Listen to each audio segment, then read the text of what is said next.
আজকে আমরা ঢাকা বিশ্ববিদ্যালয়ে ফিজিক্স থেকে এ যাবৎকালে যত রিটেন আসছে সবগুলোর সলিউশন দেখব। এই ক্লাসটা তুমি যদি মনোযোগ দিয়ে দেখো, আমি তোমাকে গ্যারান্টি দিতে পারি তুমি ফিজিক্সের উপরে ঢাকা বিশ্ববিদ্যালয়ের রিটেনে একদম 100% প্রিপারেশন নিয়ে ফেলতে পারবা।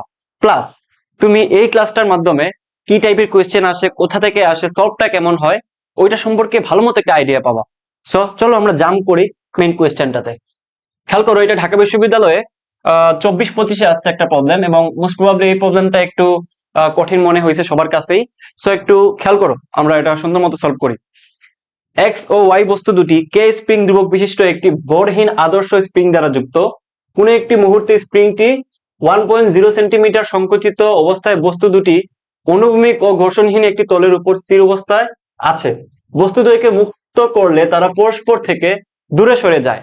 একটু কি বুঝছো? একটু ভিজুয়ালাইজ করো আমার সাথে সাথে। খেয়াল করো, এই একটা বস্তু, এই একটা বস্তু যেটা ঘর্ষণহীন তলের মধ্যে অবস্থিত, এবং বস্তু দুইটা মূলত একটা স্প্রিংকে সংকুচিত অবস্থায় আছে। মানে একটা স্প্রিংকে এইভাবে দুইটা বস্তু সংকুচিত করে রাখছে। যখনই হচ্ছে এটাকে মুক্ত করা হয় তখন স্প্রিংটা কি হবে, এইদিকে একটা ফোর্স দিবে না, ফলে এই দুইটা বস্তু ঘর্ষণহীন তলে দূরে সরে যায়। এই হচ্ছে ঘটনাটা।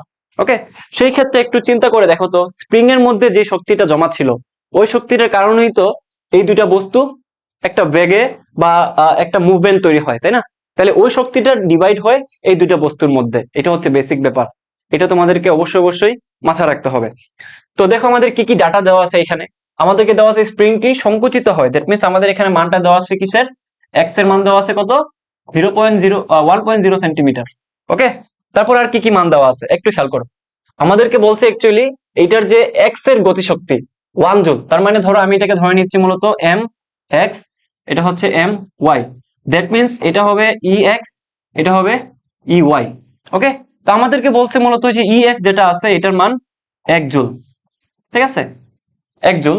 আর আমাদেরকে আরেকটা ডাটা দিছে, ডাটাটা কি একটু ভালো মতো খেয়াল করো। বলছে যে এক্স এর ভর ওয়াই এর ভরের 0.4 গুণ। দ্যাট মিনস আমাদেরকে এই যে আরেকটা শর্ত দেওয়া আছে, শর্তটা কি, আমাদের যে এম এম এক্স যেটা আছে এটা মূলত 0.4 ইন্টু এম ওয়াই, এই হচ্ছে আমাদের ডাটা দেওয়া আছে। এখন আমাদেরকে কি বলছে, আমাদেরকে বলছে কে এর মানটা বের করো, অর্থাৎ স্প্রিং ধ্রুবকটা বের করো। তাহলে সিম্পলি আগে মাথায় নিয়ে আসো, আমরা নিত্যতার সূত্র থেকে জানি, ঠিক আছে, আমরা যে গতিশক্তি যেটা আছে এটা নিত্যতার সূত্র থেকে বলতে পারি, বা এনার্জি কনজারভেশন ল থেকে বলতে পারি। খেয়াল করো, এই স্প্রিংটার মধ্যে যে শক্তিটা জমা আছে, এই শক্তিটা থেকে এই দুইটা বস্তু গতিপ্রাপ্ত হয় বা গতি শক্তিতে রূপান্তরিত হয়। ওকে, যেমন এই বস্তুটা ভি এক্স বেগে, আর এই বস্তুটা হচ্ছে ভিওয়াই বেগে গতিপ্রাপ্ত হবে। তাইলে দেখো তো, এই স্প্রিং এর মধ্যে যে শক্তিটা ছিল সেটা হচ্ছে that means half of K x square, একটু তো আমরা সবাই জানি, ইকুয়ালস টু এই শক্তিটা ডিভাইড হবে কিসে, প্রথমত হচ্ছে ই এক্স বস্তুতে, পরে হচ্ছে ই ওয়াই বস্তুতে, গতি শক্তিটা। ওকে, তাহলে এখান থেকে আমরা আবার বলতে পারি half of m x v x square plus half of M y v y square. Simple, তাই তো? আচ্ছা, তো আমরা দেখো এইখান থেকে দুইটা বস্তু যেহেতু সামথিং বেগ প্রাপ্ত হয়েছে, তাই না, ওইখান থেকে আমরা সূত্র অ্যাপ্লাই করতে পারি কোনটা বলো তো? অবশ্যই এটা সবার জানা আছে। ধরো m x u x plus m y u y equals to হবে তার পরবর্তী যেই ভরবেগ যেটা আছে ওইটা, অর্থাৎ m x v x plus m y v Y.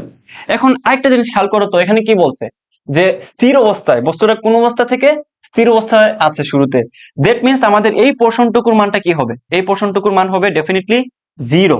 তাহলে এই পোর্শনটুকুর মান যদি 0 হয়, তাহলে আমরা এখান থেকে বলতে পারি বড় একটা 0 equals to m x v x plus m y v Y.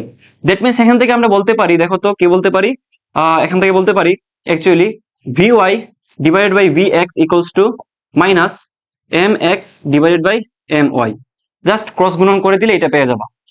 ওকে, আমরা নেক্সট পার্টে যাই, পরে আমরা দেখি কি করা যায় এখান থেকে। আচ্ছা, একটু খেয়াল করো, এখানে এম এক্স এর মানটা দেওয়া আছে না, কত, এম এক্স এর মান হচ্ছে 0.4 এম ওয়াই, তাই তো? তাহলে এখান থেকে আমরা বলতে পারি যে v y divided by v x equals to minus 0.4 m y divided by নিচে একটা এম ওয়াই আছে, তাহলে এই এম ওয়াই কাটা, তাই না? তাহলে নিচে থাকতেছে 0.4, জাস্ট 0.4, তাই না?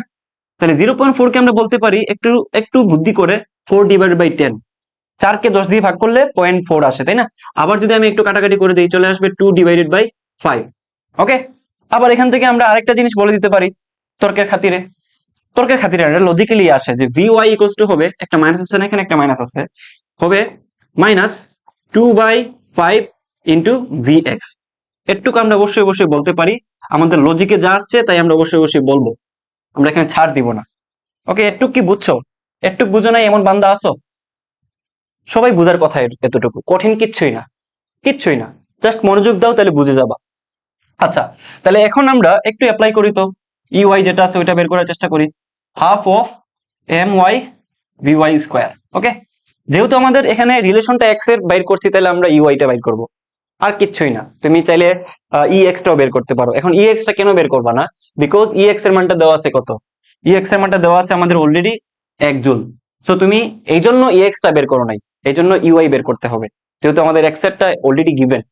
তাহলে এখান থেকে আমরা বলতে পারি সিম্পলি হাফ অফ, একটু খেয়াল করো তো, এম ওয়াই যেটা আছে, এম ওয়াই এখান থেকে আমরা কি বলতে পারি, যেহেতু আমাদের এখানে দেওয়া আছে এম এক্স ইকুয়ালস টু এইটা, তাহলে definitely m y equals to হবে, যেহেতু 0.4 মানে হচ্ছে 2/5, তাহলে এম ওয়াই যেহেতু উল্টায় যাচ্ছে, যাবে 5/2, তারপর হচ্ছে এখানে এম অফ এক্স।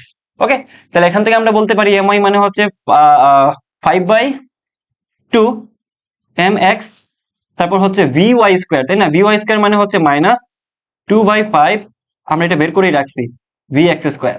এখন আমরা দেখো একটু খেয়াল করি, এটা হচ্ছে 5/2, এটা হচ্ছে 2/5, স্কোয়ার মানে কি দুই, মানে এগুলো হচ্ছে ডাবল করে আছে, তাহলে একটা এটা দিয়ে ভাগ করলাম, তাহলে আরেকটা 5 থাকলো, 2 দিয়ে এই 2 দিয়ে ভাগ করলাম, আরেকটা 2 থাকলো, যেহেতু স্কোয়ার আছে, -1 কে যদি স্কোয়ার করে হয়ে যাবে +1, দ্যাট মিনস এখানে থাকতেছে শুধুমাত্র half of m x v x square into আরেকটা জিনিস কি থাকতেছে, এখানে জাস্ট কি বলতো, 2/5 একটা থাকতেছে এক্সট্রা, এক্সট্রা থাকতেছে 2/5, দ্যাট মিনস এখান থেকে হবে এটুক মানে কি বলতো ভাইয়া, এটুক মানে আমরা জানি এই যে half m x v x square মানে হচ্ছে ইএক্স ইন্টু 2/5। এটুক তো অবশ্যই আমরা বুঝতে পারছি, বুঝছি কিনা? ওকে, এখন মেন ইকুয়েশনে জিনিসটা একটু বসানোর চেষ্টা করি। একটু খেয়াল করো তো, এখানে হবে মূলত ইএক্স এর মান হচ্ছে 1, আর ইউআই এর মান পাইছি কত, 2/5 মানে হচ্ছে 0.4, তাহলে 0.4 ইন্টু কি দেওয়া আছে ইএক্স মানে হচ্ছে 1, যেহেতু 1 জুল দেওয়া আছে অলরেডি, তাহলে এখানে হবে 1.4, ঠিক আছে, 1.4 জুল। আচ্ছা, এখন আমাদেরকে তো বলছে কে এর মান বের করার জন্য, সো আমরা জানি half of K x square equals two 1.4, so এখান থেকে আমরা বলতে পারি কে এক্স স্কোয়ার ইকুয়ালস টু 2.8। অবশ্যই এটা বলতে পারি কিনা? এটা যদি বলতে পারি, তাহলে আমরা এখান থেকে এক্স এর মানটা বের করবো না, কে এর মানটা বের করবো, সরি, কে এর মানটা বের করতে পারি, কে ইকুয়ালস টু হবে 2.8 ডিভাইডেড বাই এক্স স্কোয়ার। এখন ক্যালকুলেশনটুকু পারি না, এই টাইপের মানুষজন প্রচুর পাওয়া যায়, যে ভাই এখান থেকে এক্স মানে তো 1 সেন্টিমিটার, তো এখন এইভাবে কিভাবে বের করবো, যেহেতু ক্যালকুলেটর নাই। দেখো ইজি আছে, খেয়াল করলেই পারবা যে 2.8 কেন লিখতে পারি 28। আমি একটু আগে দেখাইছি যে সামথিং কে যদি 10 দিয়ে ভাগ করা হয়, তাহলে একটা পয়েন্ট এক ঘরের দিকে চলে আসে, তাহলে আমি যদি এটাকে আবার পুনরায় নিয়ে যাই, তাহলে 28 হলে নিচে একটা 10 চলে আসবে, তাহলে এক্স স্কোয়ার মানে কত, 1 সেন্টিমিটার মানে হচ্ছে 10⁻², 10⁻² মিটার, তাহলে স্কোয়ার হলে হবে 10⁻⁴, সাথে একটা 10 আছে, দ্যাট মিনস একটা পজিটিভ 10 এ শুধু থাকবে 10⁻³ দ্যাট মিনস এটা আনসার হবে 28 ইন্টু 10⁻³ আছে, উপরে গেলে হচ্ছে +q হয়ে যাবে, তাহলে এটাই হচ্ছে আমাদের আনসার। বোঝা গেছে? অবশ্যই বুঝতে পারছো, খুব ইজি জিনিস, তোমরা আরো বেশি ট্যালেন্টেড মানুষ, তোমরা এর থেকে কঠিন জিনিস সলভ করে আসছো ইন্টারমিডিয়েট লাইফে, তাও যারা একটু ফাঁকিবাজি করে আসছো, ডেফিনেটলি তোমরাও এটা বুঝছো, একটু পরিশ্রম করে এডমিশন টাইমটাতে দেখবা একটা ভালো ভবিষ্যৎ কিংবা ভালো একটা স্বপ্ন তোমার জন্য সামনে অপেক্ষা করতেছে। নেক্সট, আচ্ছা, এটা ঢাকা বিশ্ববিদ্যালয়ে 24-25-এ আসছে, এবং এটাও কনসেপচুয়াল একটা প্রবলেম, বুঝছো? দেখো একটু খেয়াল করো, বলছে এক পরমাণু একটি গ্যাসের N1 মূল এবং দ্বিপরমাণুক একটি গ্যাসের N2 মূলের মিশ্রণে গামা হচ্ছে Cp/Cv = 3/2, মিশ্রণের N1 এবং N2 এর মধ্যে সম্পর্ক নির্ণয় করো। তাহলে এখানে একটা কথা একটু তোমাদেরকে ভাইটাল ভাবে মনে নিতে হবে, এই যে মিশ্রণের গামা, যখনই মিশ্রণের গামা বলবে আর যখন দুইটা মূলের কথা বলবে, ঠিক তখনই আমরা একটা শর্টকাট ইউজ করব। তাহলে একটু শর্টকাটটা লিখে রাখো, যখন বলবে মিশ্রণের ক্ষেত্রে মিশ্রণের ক্ষেত্রে আমাদের শর্টকাটটা হচ্ছে অ্যাকচুয়ালি খেয়াল করো, ভেরি সিম্পল। তো ধরো গামা মিক্স মানে মিক্সচার যেটা, সিপির ক্ষেত্রে যদি চিন্তা করি তাহলে হবে N1 CP1 plus N2 CP2 divided by N1 plus N2। Okay, আচ্ছা, তো এখান থেকে একটু খেয়াল করো, N1 তো N1 এর জায়গায় থাকলো, এখন CP1 CP2 এগুলোর মান কিভাবে বের করবো ভাইয়া? দেখো, তোমরা অবশ্যই ইসহাক স্যারের বইটা যদি খুলো বা একটু যদি ভালো মতো পড়ে আসো, তাহলে ডেফিনেটলি তোমরা কিন্তু এই মানগুলো মুখস্থ আছে, তোমাদের মুখস্থ না থাকলে আমি লিখে দিচ্ছি। CP1 মূলত হচ্ছে 5/2 আর, ঠিক আছে, তারপর হচ্ছে CP2 হচ্ছে 7/2 আর হচ্ছে কি গ্যাস ধ্রুবক। সিমিলারলি আমরা সিভি যেটা আছে, CV1 হচ্ছে অ্যাকচুয়ালি 3/2 আর CV2 হচ্ছে 5/2। একটু তোমাদের অবশ্যই একটু মনে রাখা লাগবে। কই পাবো ভাইয়া? অবশ্যই এগুলো বইয়ে দেওয়া আছে, মুখস্থ থাকা লাগবে। একজন ভালো স্টুডেন্ট হিসেবে তোমাদের এগুলো মুখস্থ অবশ্যই অবশ্যই থাকা উচিত বলেই আমি মনে করতেছি। ওকে, আচ্ছা, এখন একটু খেয়াল করো, যেহেতু C1 মানে N1, সো এখানে হচ্ছে সিপির মান হচ্ছে কত? 5/2 আর প্লাস N2, তারপর আবার সাদা কালি নেই, এটা হচ্ছে 7/2 আর, okay, divide by N1 plus N2, এটা এখানে রেখে দিই। ওকে, তারপর হচ্ছে গামা মিক্সচার। একটু খেয়াল করো, গামা মিক্সচারের মান কত দেওয়া আছে? সিপি মানে হচ্ছে কত? অ্যাকচুয়ালি 3/2, তাই তো? তাহলে এখানেও সেম, তাহলে এই ক্ষেত্রে হবে N1 CV1 plus N2 CV2 divided by N1 plus N2। Just শর্টকাটটা অ্যাপ্লাই করছি, নতুন কিছু বসাই নাই কিন্তু, সো প্যানিক করার কিচ্ছু নাই, ভেরি সিম্পল জিনিসপাতি এগুলা। আচ্ছা, এখন আমরা দেখো N1 তো জায়গা থাকবে, তারপর হচ্ছে CV1 মানে হচ্ছে 3/2 আর প্লাস ওইটা মানে হচ্ছে কত? 5/2, 7 দিলে হবে না, 5/2 আর divided by N1 plus N2। একটু খেয়াল করো তো, আমাদেরকে কি বলছে বের করার জন্য? আমাদেরকে বলছে N1 এবং N2 এর মধ্যে সম্পর্ক নির্ণয় করো। তো যেহেতু সিমিলারলি দুইটা মান আসছে প্লাস 3/2, এখানেও হচ্ছে 3/2 মিলে গেছে, তাহলে ডেফিনেটলি আমরা দুইটাকে ভাগ করে দিতে পারি। এই দুটো ইকুয়েশনকে আমরা ভাগ করে দিতে পারি, এটা হচ্ছে 2 নম্বর, এটা হচ্ছে 1 নম্বর। তো ভাগ করে দিলে এই জায়গাটাতে চলে আসবে 1। একটু খেয়াল করো, এখানে লসাগু যদি চিন্তা করি তাহলে এখানেও 2 লসাগু, এখানেও হচ্ছে 2 লসাগু, 2 দিয়ে কাটা, আবার N1 প্লাস N2 এটাও কাটা। তাহলে উপরে যেহেতু আমি লসাগু নিচ্ছি, খেয়াল করো 2 থাকলো, তাহলে এখানে হচ্ছে কত? 5 দুগুণা 10 প্লাস এখানে কত? 7 দুগুণা 14, ঠিক আছে। এখন এখানে থাকবে, একটু খেয়াল করো, এখানে আর, এখানেও আর, এখানেও আরটা কাটা যাবে, তাহলে ডেফিনেটলি এখানে থাকবে N1, এখানে থাকবে N2 ডিভাইডেড বাই, এটার ক্ষেত্রে কি হবে? 2 যদি লসাগু হয় তাহলে 3 দুগুণা 6 N1 প্লাস, তারপর হচ্ছে 5 দুগুণা 10 N2। তাহলে আমরা যদি ক্রস মাল্টিপ্লিকেশন করে দিই তাহলে যেটা হবে 6N1 plus 10N2 equals to 10N1 plus 14N2। তাহলে একটু খেয়াল করো, 6টা আর এখানে হচ্ছে 10টা, তাই না? তাহলে 10টা থেকে 6টা গেলে থাকে হচ্ছে অ্যাকচুয়ালি 4টা, আবার এদিকে 14টার N2 থেকে 10টার N2 গেলে আবার থাকে 4টা। তাহলে আলটিমেটলি এখান থেকে আমরা বলতে পারি N1 ইকুয়ালস টু N2, বলতে পারি কি না? একটুক তো তোমরা অবশ্যই বুঝতে পারতেছো, তাই না ভাইয়া? একটুক তো বুঝতে পারতেছো, কঠিন কিছু না কিন্তু। জাস্ট মিশ্রণের ক্ষেত্রে যে শর্টকাটটা ভাই দেখাই দিছি, ওই শর্টকাটটা একটু একটু তোমাদেরকে মুখস্থ রাখতে হবে, তাইলে হয়ে যাবে। বোঝা গেছে? নেক্সট, বাই দ্য ওয়ে, তোমরা যারা আমাদের কোর্স সম্পর্কে জানো না, একটু তোমাদেরকে জানাই দিচ্ছি।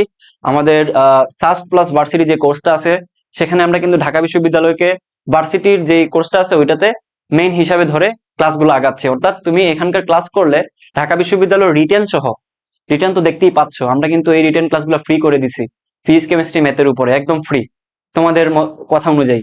সো আমাদের ক্লাসগুলো কিন্তু এইভাবেই হবে, ঢাকা বিশ্ববিদ্যালয় সহ অন্যান্য বিশ্ববিদ্যালয় কভার হবে, প্লাস সাস্টের জন্য সারা বাংলাদেশে আমরাই কাজ করতেছি। হ্যাঁ, যেহেতু আমাদের এখানে হচ্ছে সব থেকে বেশি টিচারটা সাস্টের, সো সব থেকে ভালো ক্লাসগুলো তোমরা এখান থেকে পাবা। সো ইঞ্জিনিয়ারিং এর জন্য বেস্ট একটা প্রিপারেশন নিতে পারবা, যেহেতু সাস্ট একক ভর্তি পরীক্ষা নিবে এবার ইঞ্জিনিয়ারিং টাইপের। সো তোমরা এই অপরচুনিটিটা অবশ্যই মিস করিও না, কারণ সাস্টের সাবজেক্ট গুলো টপ নচ, মাথায় রাখো এগুলো। ওকে, ডেসক্রিপশনে লিঙ্ক দেওয়া থাকবে। তো এটা একটা চমৎকার প্রবলেম। হ্যাঁ, কারশফের যে রুলস গুলো আছে এগুলো অ্যাপ্লাই করে এটা বের করে ফেলা যায়।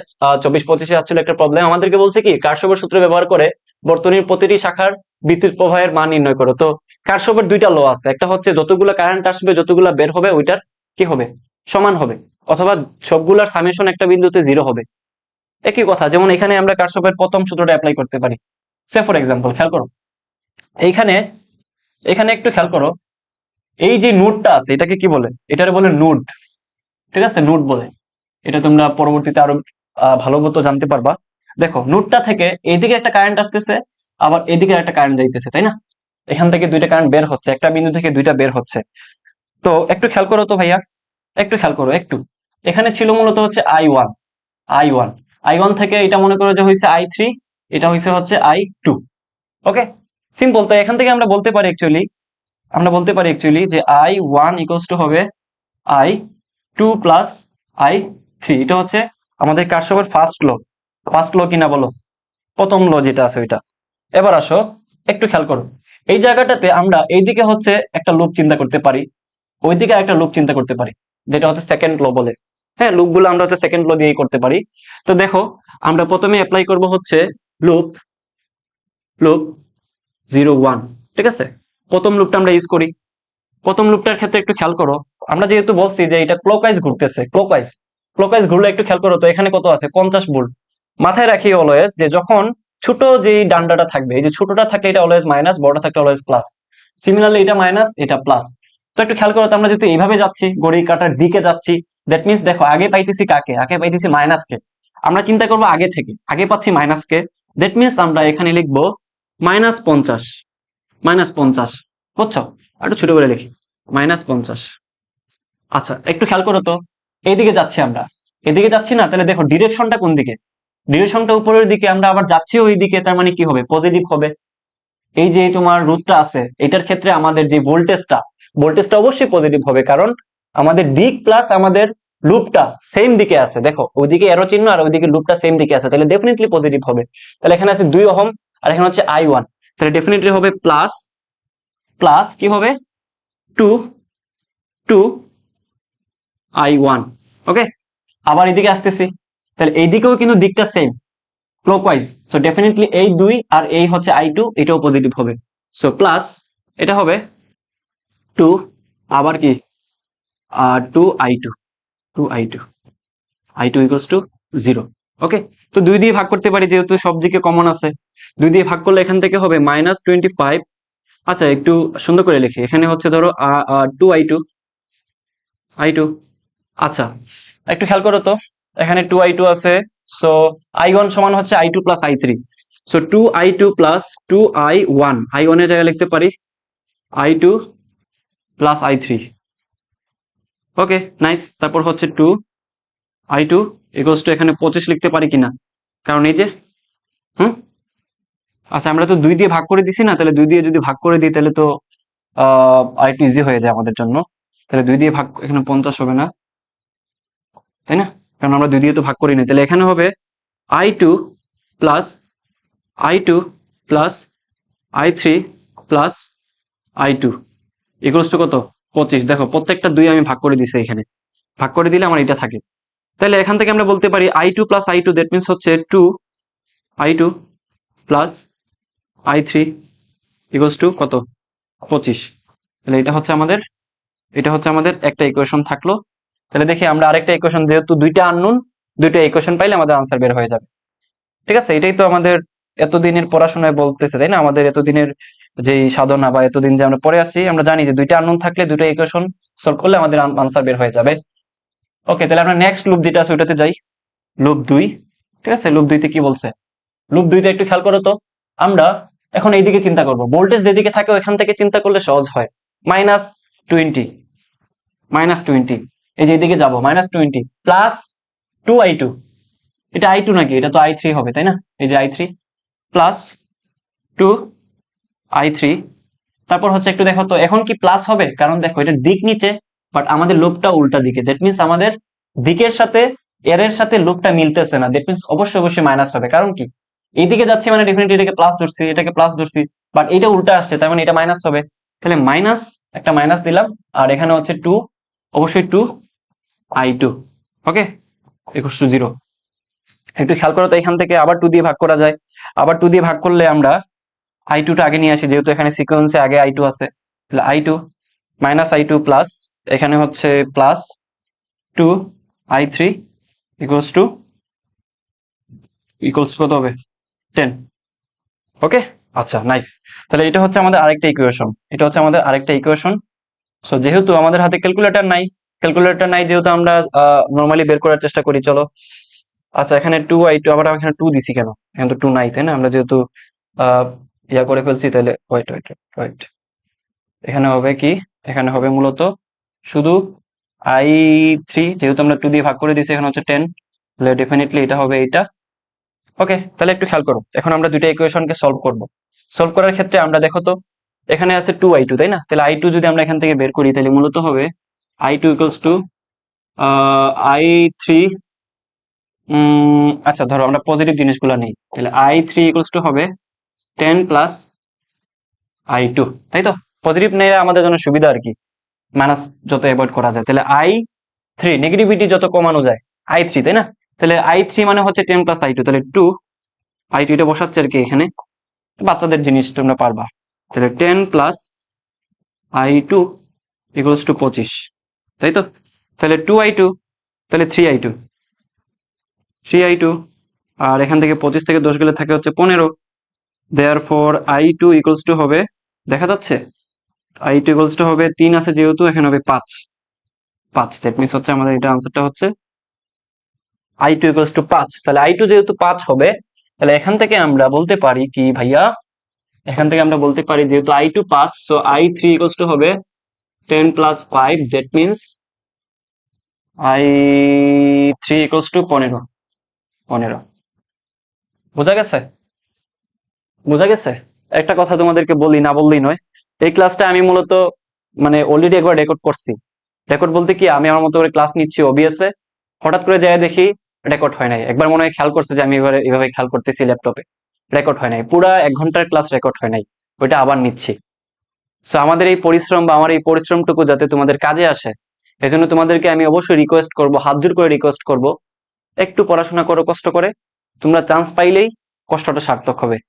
ওকে, আচ্ছা নেক্সট, খেয়াল করো, এই প্রবলেমটা একটু তোমাদেরকে চিন্তা করে বের করতে হবে। এখানে একক নিয়ে একটু ঝামেলা করতেছে, তোমরা একটু পড়লেই বুঝতে পারবে। খেয়াল করো, 310 ন্যানোমিটার তরঙ্গ দৈর্ঘ্যের আলো একটি ধাতব তলের উপর আপতিত হয়ে 0 থেকে সর্বোচ্চ গতিশক্তি প্রাপ্ত হয়েছে। গতিশক্তিটা সর্বোচ্চ কত দেওয়া আছে? 4 ইন্টু 10⁻⁹ গতিশক্তি ইলেকট্রনের নির্গত হয়। তো কোন সর্বোচ্চ তরঙ্গ দৈর্ঘ্যের আলো ওই ধাতু থেকে ইলেকট্রন নির্গত করবে তা বের করো, মানে কোন সর্বোচ্চ তরঙ্গ দৈর্ঘ্য ওইটা বের করতে বলছে। তো আমরা তো জানি, আমরা অ্যাকচুয়ালি ওই যে ফটো ইলেকট্রিক ইফেক্ট থেকে আমরা এটা পড়ছিলাম। এটা মূলত হচ্ছে তোমাদের ফিজিক্স সেকেন্ড পেপারের চ্যাপ্টার 8 এর একটা প্রবলেম। তো এখান থেকে আমরা দেখছিলাম যে একটা ইলেকট্রন যদি লাইট যদি পড়ে, তাহলে একটা ইলেকট্রন কি হয়, যখন কোন একটা ধাতুর মধ্যে যায় তোমার আঘাত করে, তাহলে ওখান থেকে আবার ফেরত আসে। তো সেই ক্ষেত্রে কিছু ঘটনা ঘটে, তো আমরা এটাই এখান থেকে অ্যাপ্লাই করে বের করবো। তো সূত্রটা কি মনে আছে তোমাদের? ফর্মুলাটা ছিল অ্যাকচুয়ালি এই যে ই ইকুয়ালস টু, মূলত হচ্ছে এই যে এটা হচ্ছে কার্য আপেক্ষক, এটা দিয়ে প্রকাশ করে, আবার এই যে ওমেগা নট দিয়ে বা ডাব্লিউ নট দিয়ে প্রকাশ করে, হোয়াট এভার তোমার ইচ্ছা, যেটা যেটা যে নামে ডাকো তুমি, বেসিক জিনিসটা বুঝলে হইলো। আর দেন হচ্ছে কে ম্যাক্স কেন লিখছি একটু খেয়াল করো তো, এখানে বলছে আমাদের সর্বোচ্চটা, তাই না? আমাদেরকে বলছে সর্বোচ্চ, এই জন্য আমরা ম্যাক্সটা লিখছি। বোঝা গেছে? তো একটু খেয়াল করো, তাহলে ই মানে হচ্ছে h c divided by lambda. ভাই আপনি এইচ সি দিলেন কেন? E equals to h f দিলেই তো হয়। একটু খেয়াল করো, এখানে কিন্তু আমাদেরকে কি দেওয়া আছে? এইচ সি এর মানটাই দেওয়া আছে, but very careful about that ভাইয়া, এখানে দেওয়া আছে কি ইলেকট্রন ভোল্ট, বাট একটু খেয়াল করো, এখানে ন্যানোমিটার দেওয়া আছে, এখানেও ন্যানোমিটার দেওয়া আছে। সো দ্যাট মিনস আমাদের এককগুলা ঠিকঠাক মতোই আছে, একক আমাদের চেঞ্জ করা লাগবে না, এককগুলা ঠিকঠাক মতোই আছে। তরঙ্গ দৈর্ঘ্যের ক্ষেত্রে আমরা কোনো কিছুই চেঞ্জ করব না। তাহলে এইচ সি যেটা আছে, আমরা বাদ বাকি গুলা লিখি, একটু খেয়াল করো, এটা হচ্ছে h c divided by lambda naught plus, এটা হচ্ছে কি বলতো, এটার মান তো দেওয়াই আছে 4 ইন্টু 10⁻⁹। একটু খেয়াল করো, এইচ সি মানে হচ্ছে 1240 দেওয়া আছে, ডিভাইডেড বাই ল্যামডার মানটা কত? ল্যামডার মানটা দেওয়া আছে মূলত 310। আমরা এটাকে চেঞ্জ করার প্রয়োজন নাই, কারণ এটাও ন্যানোমিটারে, এটাও ন্যানোমিটারে। এটা দেওয়া আছে হচ্ছে ইলেকট্রন ভোল্টে, সো ইলেকট্রন ভোল্টের এখানে কোনো কাহিনী নাই, কারণ তরঙ্গ দৈর্ঘ্যের ক্ষেত্রে দুইটাই সেম। সো আমাদের এখানে কিছু চেঞ্জ করতে হবে না, জাস্ট এটা মাথায় রাখিও। আমি লেখকগুলা লিখে দিচ্ছি একটু পরে। এটা হচ্ছে 1240 ডিভাইডেড বাই এটা হচ্ছে বের করবো, এটাই আমরা বের করবো। প্লাস একটু খেয়াল করো, এটা তো ভাইয়া ঝুলে দেওয়া আছে, এটা তো ভাইয়া ঝুলে দেওয়া আছে, এটা তো ভাইয়া কিসে দেওয়া আছে, ঝুলে দেওয়া আছে। তো ডেফিনেটলি এটাকে আমাদের ইলেকট্রন ভোল্টে নিতে হবে। কোনো একটা মান যদি ঝুলে দেওয়া থাকে, এসআই এককে থাকে, সেটাকে আমরা ইলেকট্রন ভোল্টে কিভাবে নিব? কারণ আমরা জানি 1 electron volt equals to 1.6 into 10⁻⁻19। So আমরা যদি ইলেকট্রন ভোল্টে নিতে চাই, তাহলে 1.6 ইন্টু 10⁻1.6 ইন্টু 10⁻⁻19 দিয়ে ভাগ করতে হবে, তাইলেই তো সেই ইলেকট্রন ভোল্টে যাবে। তাহলে একটু আমি এককের দিকে একটু তোমাদেরকে লক্ষ্য করাই, খেয়াল করো। এটা ছিল হচ্ছে তোমার ইলেকট্রন ভোল্ট, এটা হচ্ছে ইলেকট্রন ভোল্ট। এখন এই পুরা মানটাও একটা ইলেকট্রন ভোল্টে চলে আসছে, তাহলে আমাদের আর কোনো প্রবলেমই থাকলো না, তাই না? তাহলে আমাদেরকে বের করতে হবে হচ্ছে এইটার মান, তাই না? ভাইয়া এত বড় ক্যালকুলেশন কিভাবে করবো ভাইয়া, কিভাবে করবো ভাইয়া এত বড় ক্যালকুলেশন?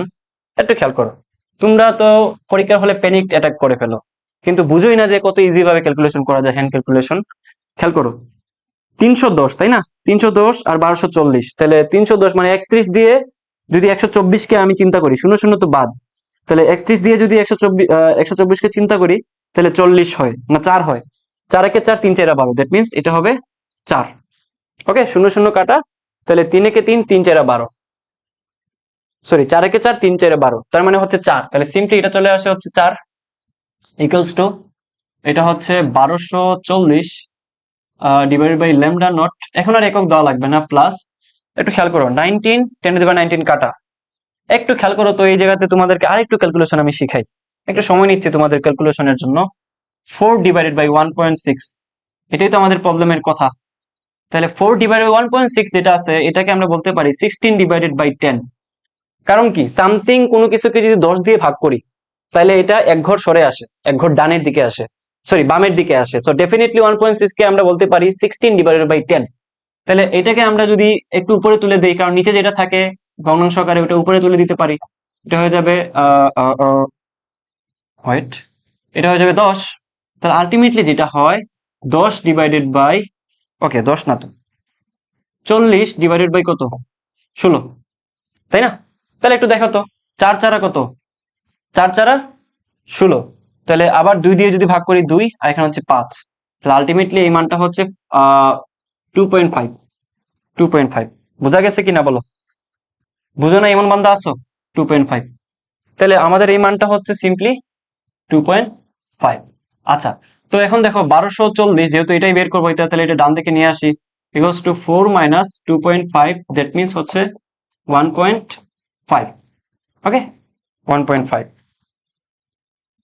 1.5। ওকে, তাহলে এখান থেকে আমরা বলতে পারি, এখান থেকে আমরা কি বলতে পারি, 1240 ডিভাইডেড বাই 1.5 ইকুয়ালস টু কত, ল্যামডা নট। এই তো আমাদের মান বের হয়ে গেছে। এখন কথা আসে, ভাইয়া এত বড় প্রবলেম কিভাবে বের করব? এই যে একটু আগে বলছিলাম না, একটু আগে তো বলছি যে যদি পয়েন্ট থাকে, পয়েন্টটাকে আমরা রিমুভ করে একটা 10 নিয়ে আসতে পারি, 10 দিয়ে ভাগ করতে পারি। তাহলে 15কে 10 দিয়ে ভাগ করা যেই কথা, 1.5 একই কথা।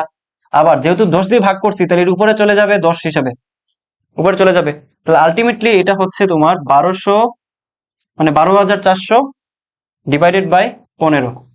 তাহলে একটু খেয়াল করো তো, 15 দিয়ে যদি আমরা জাস্ট 1200কে চিন্তা করি, তাহলে 8 15 120, তাই না?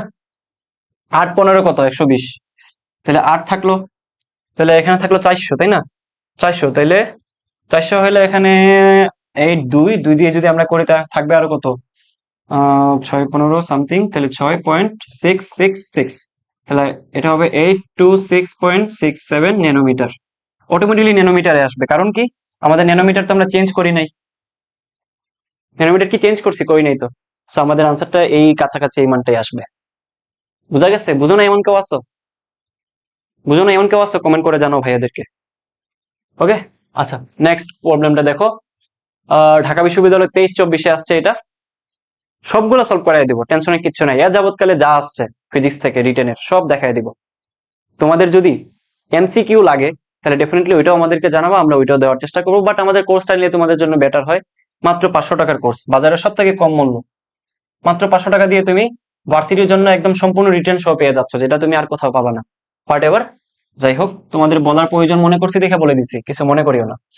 দেখো কি বলছে, যে আমাদের একটা এফ ভেক্টর দেওয়া আছে, দিয়ে বলতেছে এটা একটা কি, এটা হচ্ছে সংরক্ষণশীল বল ক্ষেত্র। এই ক্ষেত্রটাকে বলতেছে সংরক্ষণশীল বল ক্ষেত্র। তাহলে আমাদেরকে এখন বলছে কনস্ট্যান্ট গুলো C1 C2 C3 এর মানটা বের করতে। তো এইটা সলভ করার জন্য ডেফিনেটলি তোমাকে এই বেসিকটুকু জানা দরকার, সেটা হলো সংরক্ষণশীল যদি সংরক্ষণশীল বলে, সংরক্ষণশীল বানানগুলো ঠিক আছে কিনা বললো, বিশ্ববিদ্যালয়ে আসলে বাংলা বলতে কিছু নাই, তোমাদের জন্য বাংলা লিখতে হচ্ছে। সংরক্ষণশীল বল বলছে, তাই না? তাহলে এই সংরক্ষণশীল কথাটা যদি কখনো পাও, তাইলে অলওয়েজ মাথায় রাখবা কার্লের মান শূন্য হয়। কিসের মান শূন্য হয় ভাইয়া? কার্লের মানটা শূন্য হয়। এই জিনিসটা অবশ্যই অবশ্যই মাথায় রাখবা, অবশ্যই অবশ্যই মাথায় রাখবা। ওকে, আচ্ছা। তো যেহেতু বলছে কার্লের মানটা শূন্য হবে, দ্যাট মিনস আমরা জানি কি যে নাবলা ক্রস এই যে এফ যে ক্ষেত্র ভেক্টরটা আছে এই মানটা হবে 0, তাই তো? তাহলে এই ক্ষেত্রে ক্রস গুণনের ক্ষেত্রে আমরা তো নিয়ম জানি। নিয়মটা কি জানি দেখো তো, আমরা এখানে বলতে পারি যে I cap J cap K cap. তাহলে আই এর রেসপেক্টে নাবলার হবে ডিডিডি এক্স, জে এর রেসপেক্টে নাবলা হবে ডিডিডি ওয়াই, কে এর রেসপেক্টে হবে ডিডিডি জি। এবার আসো আমাদের ক্ষেত্রতে কি আছে, অন্য কালার দিই। আছে 4y মাইনাস C1 জি, তারপর হচ্ছে 5j, তারপর হচ্ছে প্লাস C2x। এখন প্রায় সকাল 5টা বাজে, ঠিক আছে? দুইবার রেকর্ড করা হচ্ছে। এনার্জি কি কম দেখতে পাচ্ছ? নাই, শুধু তোমাদের জন্য এই কষ্টগুলো করা আর কি। ঠিক আছে, এটা হচ্ছে C3। অবশ্যই তুমি এইগুলা মিলাই নিবা যে তুমি আই এরটা আই এর জায়গায় লিখছো কিনা, কে ক্যাপেরটা কে ক্যাপের জায়গায় লিখছো কিনা, তাহলে কিন্তু পুরো ম্যাথটাই ভুল যাবে। তাহলে 3x। ওকে, আচ্ছা, ওকে, এই তারপর হচ্ছে এই। তো এখন চলো আমরা বের করি। তো এটা বের করার সব থেকে শর্টকাট বা সব থেকে ভালো নিয়মটা হচ্ছে, মাথায় রাখো, খেয়াল করো, কোন একটা জিনিসের রেসপেক্টে আমরা যদি কল্পনা করি, যার রেসপেক্টে করব ওইটা ছাড়া বাকিটা জিরো ধরে নিব, যার রেসপেক্টে করব ওইটা ছাড়া বাকিটা জিরো ধরে নিব। খেয়াল করো, আইটা যদি থাকে তাহলে সারিবাদ কলাম বাদ। তাহলে খেয়াল করো, এখানে ওয়াই এর রেসপেক্টে ওয়াই থাকবে, বাকিটা জিরো হয়ে যাবে। ওয়াই রেসপেক্টে ওয়াই মানে হচ্ছে এখানে ওয়াই আছে, ওয়াইটা থাকবে, বাট এইটা জিরো হয়ে যাবে ডেফিনেটলি। বোঝা গেছে? বোঝা গেছে কিনা বলো? তাহলে অবশ্যই আমরা যখন ওয়াই এর চিন্তা করবো, তাহলে এখানে শুধুমাত্র থাকবে সি থ্রি। তাহলে সূত্রের মাইনাস দিলাম মাইনাস, তাহলে এখানে জি এর রেসপেক্টে থাকবে শুধুমাত্র জি, তাহলে এখানে হচ্ছে শুধুমাত্র 5 প্লাস জে ক্যাপ, সারিবাদ কলাম বাদ, প্লাস দিছি দেখে উল্টা চিন্তা করব, উল্টা চিন্তা করলে এখানে জি এর রেসপেক্টে শুধুমাত্র আছে মাইনাস C1, তারপর সূত্রের মাইনাস দিলাম, সূত্রের মাইনাস, এভাবে করে চিন্তা করছি। তাহলে এদিকে হবে যেটা রেসপেক্টে চিন্তা করতেছি ওইটা ছাড়া বাকিটা জিরো। যেমন এখানে এক্স এর রেসপেক্টে, সো এখানে এক্সটা থাকবে, এটা এটা জিরো হয়ে যাবে। তাহলে অবশ্যই অবশ্যই এখানে হবে মাইনাসে মাইনাসে +3, মাইনাসে মাইনাসে কি +3, ওকে, প্লাস কে। তো কে এর ক্ষেত্রে চিন্তা করো, সারি বাদ কলাম বাদ, তাহলে এখানে হচ্ছে ওয়াই রেসপেক্টে হচ্ছে 4, ওয়াই রেসপেক্টে হচ্ছে 4, আর এখানে এক্স এর রেসপেক্টে হচ্ছে তোমার -C2। ওকে, তো আমরা কি বলছিলাম বলো তো? আমরা মুদ্রা কথা চলে যাই। আমরা শুরুতে যেটা বলছি, অলওয়েজ রুটের কথা চিন্তা করবা, মানে শিকড়ে কি আছে। যত উপরে যাও শেকড়টাকে ভুলে যাও না আর কি। তাহলে শেকড়ে কি ছিল? শেকড়ে ছিল যে ভাইয়া আপনি এটাকে জিরো ধরছিলেন, তখন এই নীতিটা মাইনে চলছিল। আদারওয়াইজ নীতি তো মানবে না আপনি যতই অঙ্ক করেন। তাইলে অবশ্যই অবশ্যই আমরা এখানে কি বসাবো, আমরা এটার মান জিরো ধরে নিব। জিরো ধরে নেওয়া যে কথা, 0i cap, 0j cap, 0k cap, একই কথা কিনা বলো? তাহলে এবার সহগ সমীকৃত করে পাই না আমরা? সহগ সমীকৃত করে দাও। তাহলে সহজ সমীকৃত করে দিলে এটা সমান 0, এটা সমান 0, এটা সমান 0, তাহলে আলটিমেটলি হবে C3 = 5, C1 হবে 3, C2 হবে 4। শেষ। বুঝছো কিনা বলো? Simple, very simple. নেক্সট দেখো, প্রমাণ টাইপের একটা প্রবলেম। প্রমাণ টাইপের জিনিস ঢাকা বিশ্ববিদ্যালয়ে মাঝে মধ্যে রিটেনে দিয়ে দেয়। দেখাও যে অভিকর্ষের টানে মুক্তভাবে পড়ন্ত m ভরের একটি বস্তু n-তম সেকেন্ডে হারানো স্থিতিশক্তি এইটা এর সমান আমাদেরকে দেখাইতে বলতেছে। বুঝছো যে একটা পড়ন্ত বস্তুর ক্ষেত্রে n-তম সেকেন্ডে তার হারানো স্থিতিশক্তির মান হচ্ছে এইটা। তো একটু খেয়াল করতো, এখানে ভাইটাল পয়েন্ট কোনটা? বলছে n-তম সেকেন্ডে হারানো স্থিতিশক্তি। n-তম সেকেন্ড মানে হচ্ছে ওই সেকেন্ডে, 1 সেকেন্ডে। বোঝা গেছে? সম্পূর্ণ না। 5 মিনিট যেই কথা 5তম সেকেন্ডে, বা 5 সেকেন্ড যেই কথা 5তম সেকেন্ড একই কথা না। বোঝা গেছে? এই বেসিকটা কি তোমরা একটু মাথায় রেখো যে 1 সেকেন্ড, 2 সেকেন্ড, 3 সেকেন্ড, 3তম সেকেন্ড মানে এইটা, তিনতম সেকেন্ড মানে হচ্ছে এইটা, আর এই যে দেখো এটা হচ্ছে তার আগের সেকেন্ড, তার মানে এটা হচ্ছে তোমার মনে করো যে টি এন, আর এটা হচ্ছে টি এন মাইনাস ওয়ান। বুঝা গেছে? বুঝছো কিনা? একটু বুঝে থাকলে বাকি কাজ ইজি হয়ে যাবে। তো আমার সাথে সাথে একটা কথা লেখো, বলছে কি অভিকর্ষ স্থানে মুক্তভাবে পড়ন্ত। তো একটু চিন্তা করো তো, একটা বস্তু এখানে আছে, দ্যাট মিনস তার মধ্যে কি শক্তিটা আছে, মনে করো যে জাস্ট এখানে এই যে এরকম আছে, স্থিত অবস্থায় আছে, তাই না? স্থিত অবস্থায় থাকা মানে কি, তার মধ্যে স্থিতিশক্তি আছে এই মুহূর্তটাতে। যখনই তুমি তাকে ছেড়ে দিলে কি হবে, তার মধ্যে গতিশক্তির উদ্ভব হবে, একটা ভেলোসিটিতে সে নিচে পড়তে থাকবে। দ্যাট মিনস তার স্থিতিশক্তিটা বা বিভব শক্তিটা নিচে কি হয়ে যায়, কনভার্ট হয়ে যায় গতিশক্তিতে। তার মানে যত সময় যাবে তত তার স্থিতিশক্তিটা কনভার্ট হতে থাকবে গতিশক্তিতে। দ্যাট মিনস তার স্থিতিশক্তির যে হারানো, মানে সামথিং সময়ে তার স্মৃতিশক্তি হারানো ইকুয়ালস টু হবে সামথিং টাইমে তার গতিশক্তি অর্জন। তাহলে এই কথাটাই এখানে আমি যদি একটু লিখে দিই, বাংলা কথাটা যদি একটু আমি লিখে দিই কষ্ট করে, দেখো আমার সাথে সাথে যে এনতম সেকেন্ডে কি লিখছে, হারানো হারানো স্থিতিশক্তি ইকুয়ালস টু হবে এনতম সেকেন্ডে অর্জিত অর্জিত কি হবে, গতিশক্তি হবে। এই যে আগের কথাটাই বাংলাতে লিখে দিলাম যাতে তোমাদের বুঝতে সুবিধা হয়, বাংলা কথাটা জাস্ট লিখে দিলাম, আর কিচ্ছুই না। আচ্ছা, তো এখন একটু খেয়াল করো তো, আমাদেরকে কি বলছে অ্যাকচুয়ালি, যে এনতম সেকেন্ডে অর্জিত শক্তি, তাই না? তাহলে এনতম সেকেন্ডে যদি অর্জিত শক্তি এটা বলে, তাহলে একটু খেয়াল করো, এনতম সেকেন্ডে তার গতিশক্তি ধরলাম ই এন, আবার ঠিক তার আগের সেকেন্ডে যে প্রাপ্ত গতিশক্তি সেটা হচ্ছে ই এন মাইনাস ওয়ান, আগে যেটা দেখাইছিলাম। মানে একটু খেয়াল করো যে এনতম সেকেন্ডে তার প্রাপ্ত গতিশক্তি হচ্ছে ই এন বা ই কে এন, আর ঠিক আগের যে মুহূর্তটা বা আগের যে সেকেন্ডটা সেটাতে তার গতিশক্তিটা হচ্ছে ই এন মাইনাস ওয়ান। তো যেহেতু আমাদেরকে বলছে, আচ্ছা এটাকে একটু মডিফাই করে লিখি, এখানে জাস্ট হবে পরিবর্তন, গতিশক্তির পরিবর্তন, পরিবর্তনটা। তাহলে পরিবর্তনটা আমরা কিভাবে লিখবো, জাস্ট একটা মাইনাস দিয়ে দিব, তাহলে পরিবর্তন হয়ে যাবে। তাহলে একটু খেয়াল করো, এটা জানি আমরা হচ্ছে half of M V N square, যেহেতু এনটা হচ্ছে অ্যাকচুয়ালি টাইম বোঝাচ্ছে, সো এখানে হবে half of M V N minus one whole square. Okay, তো এখানে আমরা কি কি সূত্র জানি, দেখো ব্রেইনে প্রেসার দেওয়ার কিচ্ছু নাই, জাস্ট তুমি ফর্মুলা অনুযায়ী যাবা, তোমাকে প্রশ্নই বলে দিবে বা তোমাকে ইকুয়েশনই বলে দেবে তুমি কোনটা বের করবা। এর পরবর্তী ধাপ কি হইতে পারে, আমাদের এখানে দেখো হাফ এম কিন্তু কি কনস্ট্যান্ট, আমাদেরকে কাজ করতে হবে ভেলোসিটি নিয়ে, ঠিক আছে? তো যেহেতু সামথিং উচ্চতায় আছে, আবার উচ্চতাটাকেও আমরা প্যারামিটার হিসেবে এখানে হিসাব করতে পারি, যেহেতু এখানে আমাদের half m g square two n minus one দেওয়া আছে। তো একটু খেয়াল করো, মনে করো যে এটাও তুমি দেখো নাই, ঠিক আছে? তুমি জাস্ট কনসিডারে নিয়ে আসো যে ভাই আমাকে ভেলোসিটি বের করতে হবে। তো ভেলোসিটি কি কি সূত্র তুমি জানো, একটা সূত্রে আমরা সারা জীবনে শিখে আসছি, যেটা হচ্ছে B square E square plus two জি এইচ। এটাই তো আমরা সবাই শিখে আসছি কিনা বলো? তাহলে আমরা যদি ভি এন তম সময় যদি চিন্তা করি, তাহলে ইউ স্কোয়ার প্লাস টু জি এইচ এন, যেখানে কিনা ভাইয়া এই ইউ এর মানটা যেটা আছে এটার মানটা কি হবে, এটার মানটা হয়ে যাবে জিরো। তাহলে ভি এন ইকুয়ালস টু হবে টু জি এইচ এন। তো যেহেতু এইচ এন আছে, এটা একটা ঝামেলার ব্যাপার এখানে, কারণ এখানে তো এইচ এন নাই, এইচ এন আছে এখানে, উচ্চতাটা তো এখানে প্যারামিটার হিসেবে দেওয়া নাই, তার মানে উচ্চতাটাকেও তুমি কনভার্ট করতে হবে। এটা হচ্ছে বেসিক সেন্স, এটুক তো অবশ্যই তোমার জানা থাকার কথা। যেহেতু এইচ নাই, তাহলে এইচটাকেও আমাদের পরিবর্তন করতে হবে। তাহলে এইচ এর ক্ষেত্রে আমরা কোন সূত্রটা শিখে আসছি সারা জীবন, সেটা হলো যেহেতু আদিবেগ শূন্য, তাহলে এইচ এন ইকুয়ালস টু হবে half of G T square হবে নাকি এন স্কোয়ার হবে, কারণ আমাদেরকে এখানে তো বলেই দিছে এন তম সেকেন্ড, তাহলে এন তম সেকেন্ড হলে যেহেতু এন সেকেন্ড নিছি আমরা, এন তম সেকেন্ড এন স্কোয়ার হবে। বোঝা গেছে কিনা বলো, একটু বুঝছো কিনা কমেন্ট করে জানো। সব কথাই তো ইজিলি বলে দিছি, সব সূত্রই তোমাদের জানা, অজানা কিচ্ছুই নাই, বানায়ও কিছু লিখি নাই, জাস্ট আমাদেরকে ইকুয়েশনে বলছে দেখে বাইর করছে।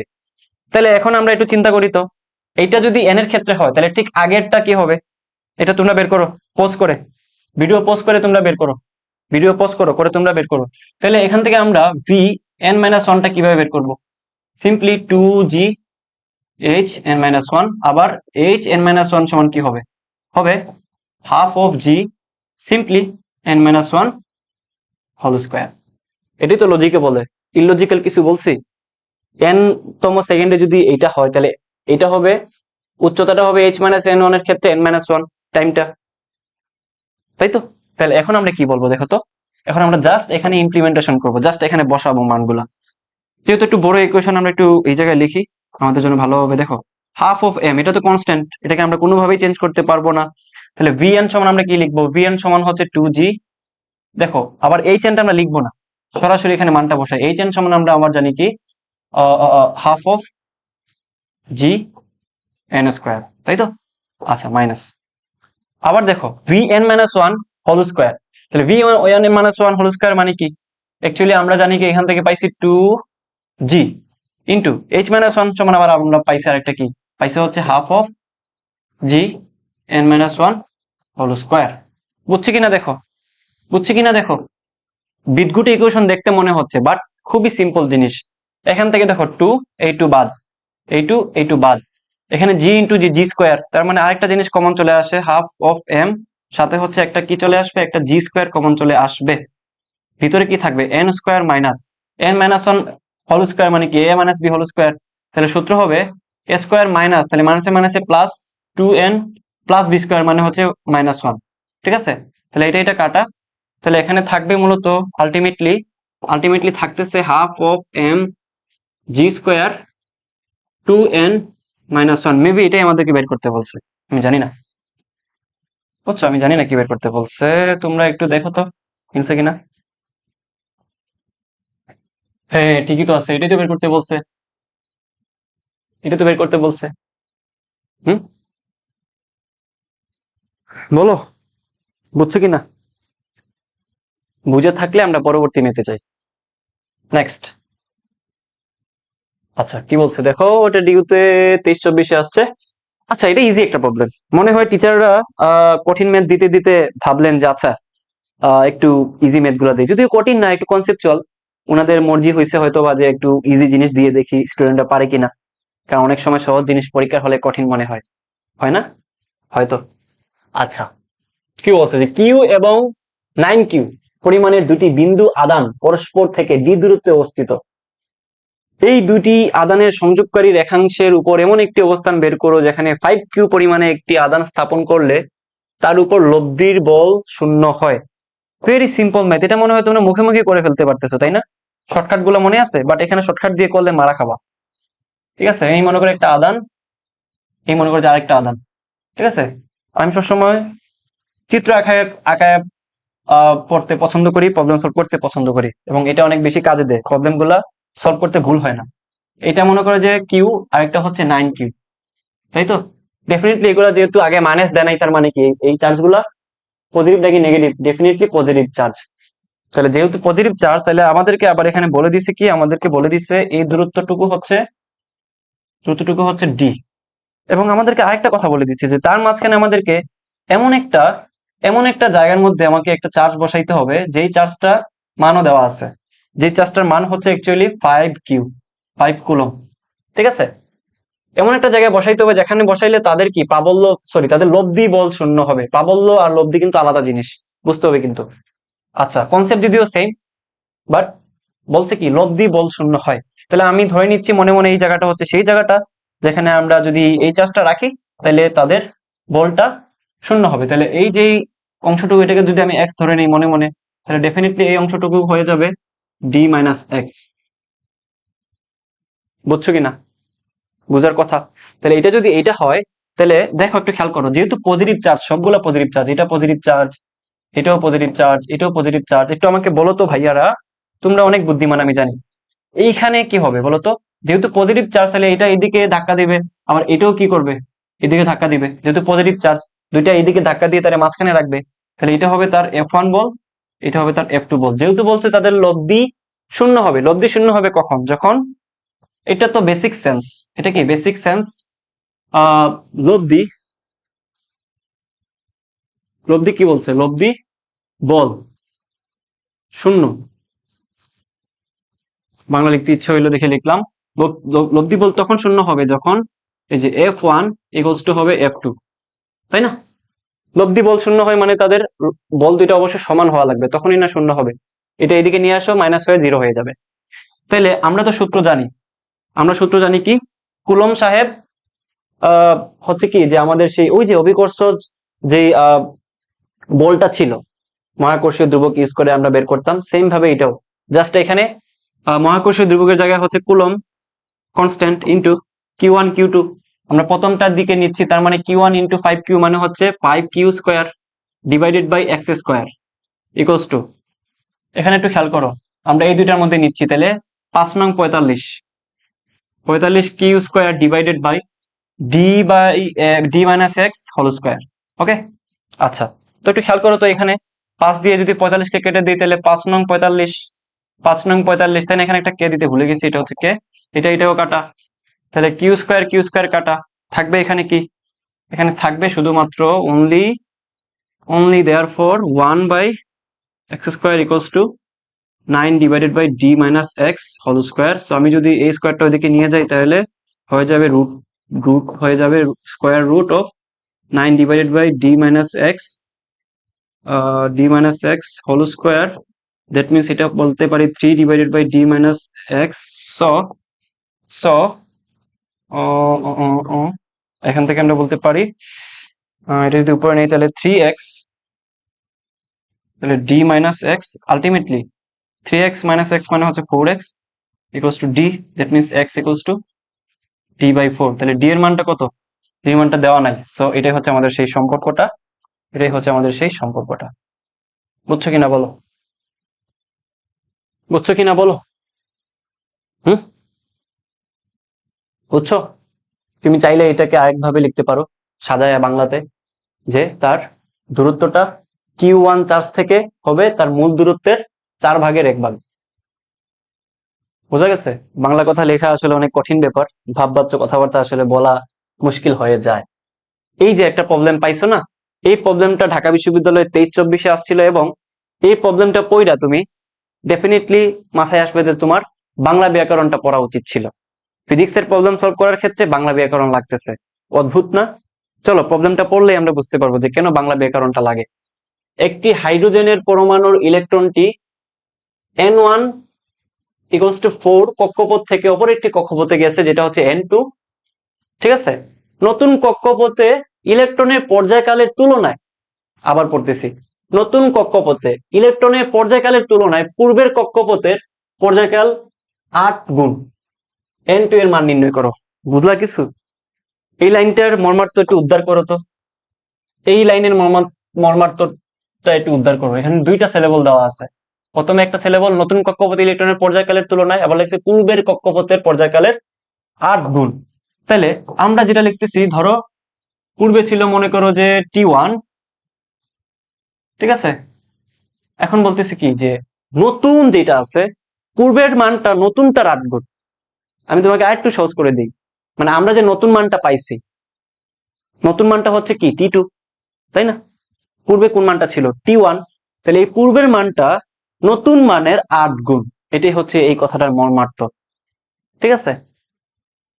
আমি জানি না তুমি বুঝতে পারতেছো কিনা, এর থেকে সহজ মেয়ে মানুষের মন বোঝা, কথা বোঝা, তাই না?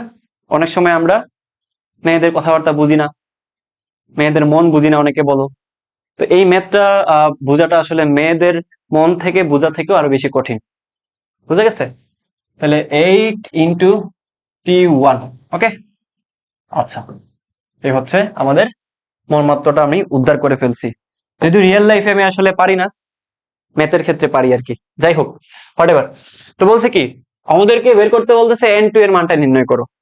তাহলে যেহেতু এটা একটা হাইড্রোজেন, সো তার কক্ষপথটা হবে ডেফিনেটলি এরকম সার্কেল, বৃত্তাকার, এবং তার যে ব্যাসার্ধটা আছে এটা হচ্ছে এখান থেকে একটু পর্যন্ত। কোনো সমস্যা আছে এখানে? কোনো সমস্যা নাই। এই মনে করি ইলেকট্রনটা আছে এখানে, এদিকে ঘুরতেছে। এখন এটা হচ্ছে তার ব্যাসার্ধ, এটা হচ্ছে তার ব্যাসার্ধ, ঠিক আছে? আচ্ছা, তো এখান থেকে আমরা যেহেতু সমবেগে ঘুরতেছে, এখানে কোনো ত্বরণ নাই, তাহলে আমরা বলতে পারি S ইকুয়ালস টু VT। এই টিটা হচ্ছে পর্যায়কাল, তাহলে T ইকুয়ালস টু বলতে পারি S/V।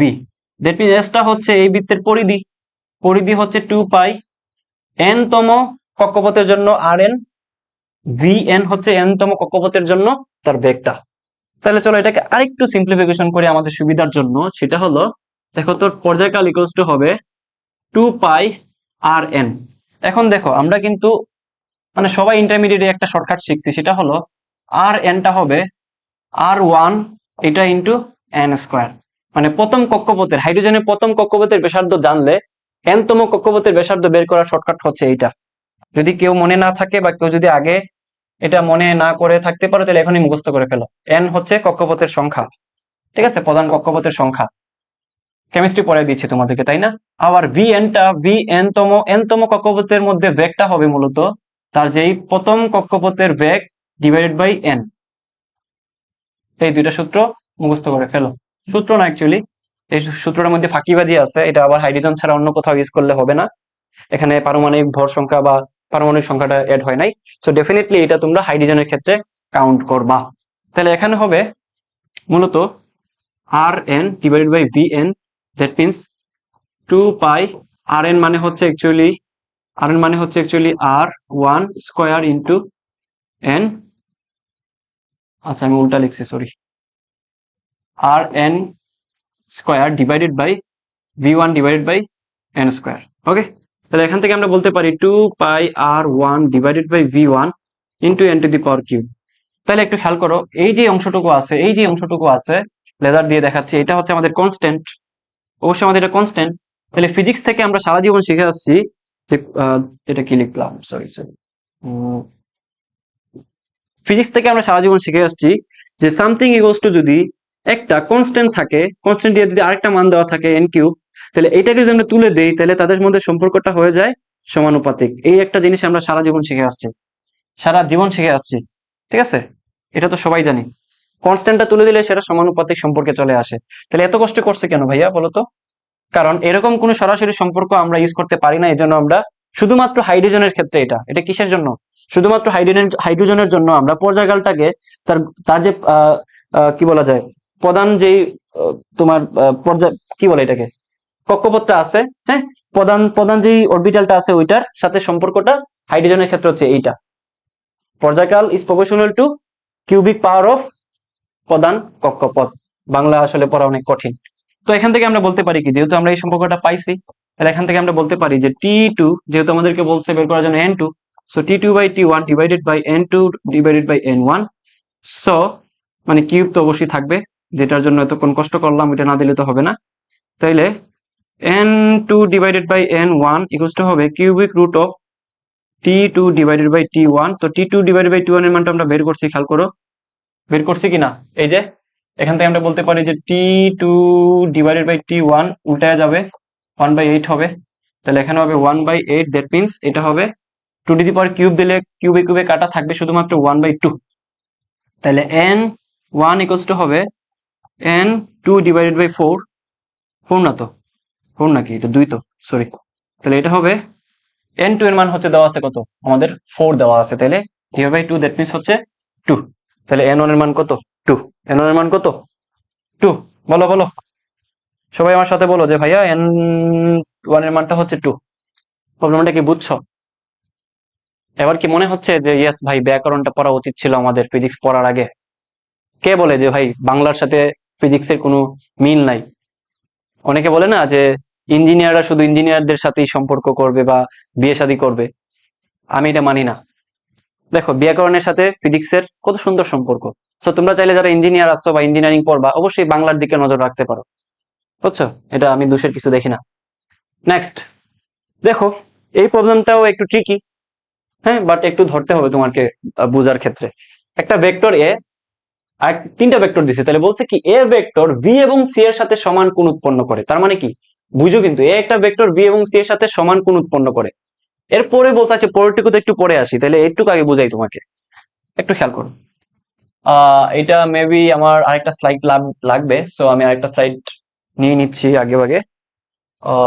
আরেকটা স্লাইড নিয়ে নেওয়াটাই আমার জন্য বেটার।